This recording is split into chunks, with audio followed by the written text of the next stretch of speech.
desespero quando a professora apaga tudo, assim, dá medo de aparecer, né, uma borracha no cérebro também. Não deixem apagar do cérebro, tá? Vamos aqui. Princípio. Implícito. Implícito porque não está expresso no artigo 37. Às vezes, ele até vem expresso na legislação infraconstitucional.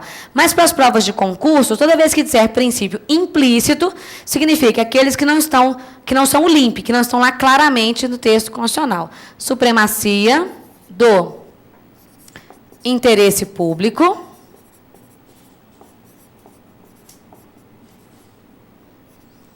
E esse outro aqui, indisponibilidade,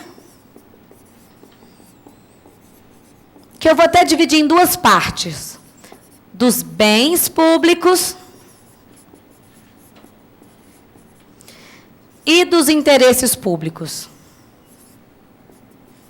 Ele pode ser conhecido meramente como princípio da indisponibilidade, ou vir como princípio da indisponibilidade dos bens, ou ainda como princípio da indisponibilidade dos interesses públicos. Qualquer desses nomes estaria ok, dos interesses públicos.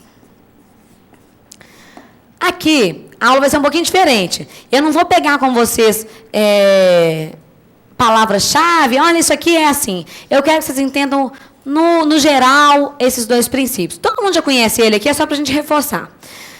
O que é o princípio da supremacia do interesse público?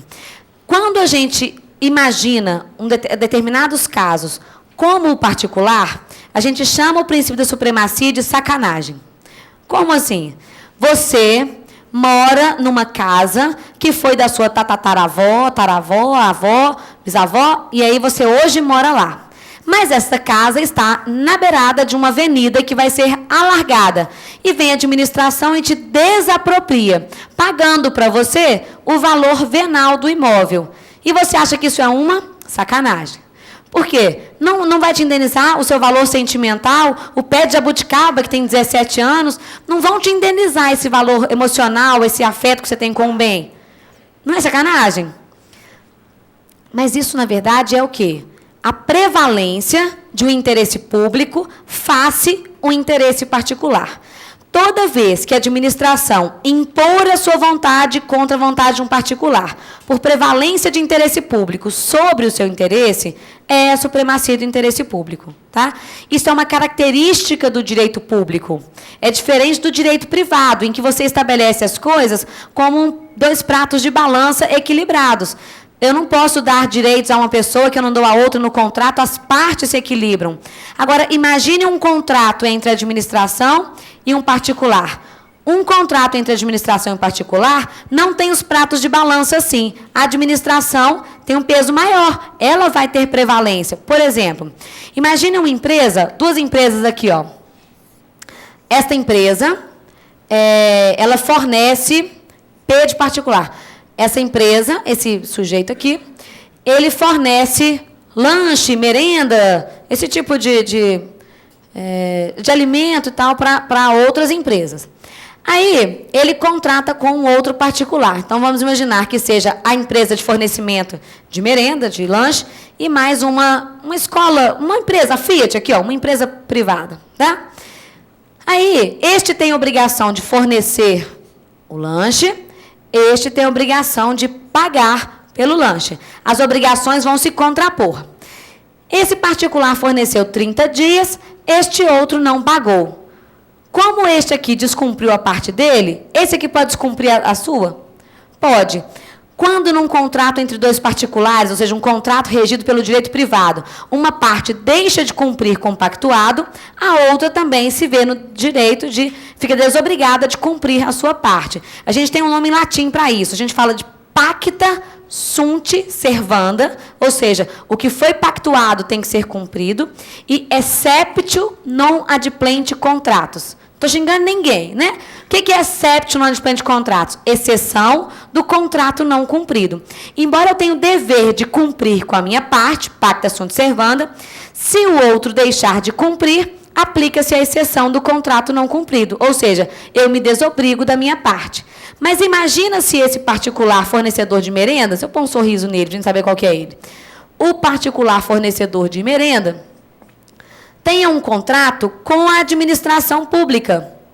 A administração pública é mais assim. Com a administração pública. Para fornecimento de lanche nos presídios. Aí, esse particular forneceu a merenda 30 dias, o lanchinho lá das crianças, né? Lá dos presidiários e dos detentos. A administração pública não pagou. O que esse particular pode fazer? Continuar fornecendo. Passou 60 dias já que o coitado está fornecendo sem receber um centavo sequer. Continua fornecendo. Quando der 90 dias que o particular fornece para a administração, sem receber um centavo sequer, ele agora fica autorizado a entrar num acordo amigável com a administração para suspender o fornecimento ou entrar na justiça e obter a suspensão ou até rescisão do contrato.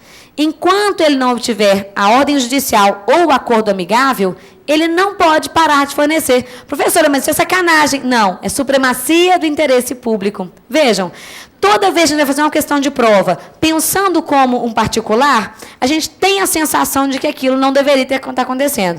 E quando vocês colocam no lugar de administração pública, é claro, pensando em interesse público, né? Olha, se deixar de fornecer um dia lá, vai dar uma rebelião, o problema é sério. Então, é uma questão de interesse público, tá? Então, supremacia é um princípio essencial para se compreender a diferença entre o direito público e o direito privado. Mas não é só ele. Tem esse outro princípio aqui, ó, indisponibilidade dos bens públicos ou dos interesses. Você pode dispor dos seus bens. Você tem um carro. Você pode vender o seu carro? Doar? Jogar da ribanceira? Emprestar? Você pode dispor dos seus bens, assim como pode dispor dos seus interesses livremente, tá? Então, por exemplo, você tem lá um chevetinho. Por que um chevetinho? Porque todo mundo um dia na vida, quando foi muito pobre, teve vontade de ter um chevette, né? Os meninos já tiveram vontade de ter um chevetinho? Colocar uma roda de liga leve, baixar uma mola ali na suspensão para poder ficar mais ajeitadinho, colocar um som com os tweeters no porta-mala? Não, nunca. Então tá. Seu chevette está no jeito, está custando valendo 20 mil reais, só de som são 12, tá? Aí coloca assim, carro de boy, mas é o seu carrinho do coração. Aí, seu cunhado está apertado, porque você sabe, cunhado, né? O nome já começa com uma sílaba horrível, isso é o professor Ricardo S. que diz, não fui eu, tá? Então, seu cunhado está apertado, e a família, especialmente sua sogra, dizendo assim, por que você não empresta o carro para ele? Afinal de contas, você está querendo ter um projeto novo, ele vai comprar umas redes, vai vender de porta em porta, vai ficar rico, você também não dá nenhum auxílio para a família. Você encheu tanta paciência, você falou assim, então tá, vou vender o carro para ele. Você pode fazer isso? Até repique, péssima ideia, mas pode. Você pode dispor dos seus bens. Vendeu. Até hoje, você não viu um centavo desses 10 mil reais. Você vendeu mais barato, você vendeu por 10 mil, metade do que está valendo, né?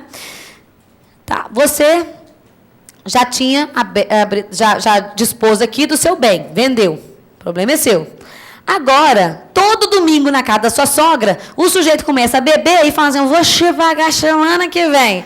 Semana que vem eu te pago. E ele tá, você não aguenta o sujeito mais. Você pode abrir mão dessa dívida? Fala assim, olha, eu não te empresto mais nada, você desaparece da minha frente, não passa na minha porta que eu mando te matar, mas está relevada essa dívida, vai embora. Pode? Você abriu mão do seu interesse. Por quê? Porque a gente pode dispor dos nossos bens, dos nossos interesses. Mas você poderia, por exemplo, o seu vizinho para o carro dele na sua garagem. Um acordo amigável que vocês têm lá. Aí chega lá um fiscal, fala assim, você está devendo um tributo, eu vim aqui penhorar um bem. Pode levar esse carro? O carro do seu vizinho? Porque você não pode dispor do que não é seu. Você não pode nem vender o carro dele, né? Nem emprestar, nem nada. Mas se ele autorizar, pode. Se ele falar assim, o vizinho deixou o carro assim, vende o meu carro para mim, te dou um percentual, pode? Você pode dispor do que não é seu, se você tiver autorização do dono, ok? Trazendo isso para a administração pública.